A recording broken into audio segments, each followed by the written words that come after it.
Денеска се наоѓам во општина Делчево, поточно во село Град, на моите секојдневни средби со земјоделците. Овдека разговараме за сите актуелни проблеми кои што имаат изминативе 3 години и констатацијата е речиси иста и идентична како во другите крајеви од Република Македонија. Ниту субвенциите стигаат до крајниот земјоделец и тука имаме еден безброј примери кои што ми ги посочија неисплатени субвенции за млеко и за стока и за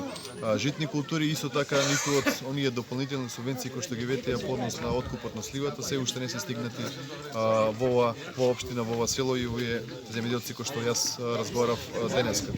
Посочуваат на игнорантски односи од подрачните единици, од Министерството, буквално оставени се овие 3 години сами да се снаоѓаат како знаат и умеат и со пласманот и на млекото и на останатите земјоделски производи.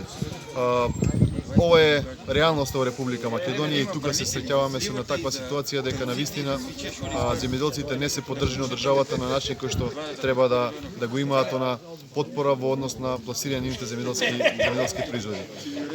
Исто така им се ставиат на располагање и овие 100 дена ќе бидам и на земјоделците од општина Делчево заштитник во нивните права и интереси, дека ќе стопирам било каква манипулација изминативе 90 на дена до 12 април кога треба да се одржат и парламентарните избори. Јас ќе посетам и наредниот период со цел да кој ќе дојде време во на политичка кампања да испромовираме и наши некои видувања во однос на добрите политики кои што ги планираме во овој сегмент.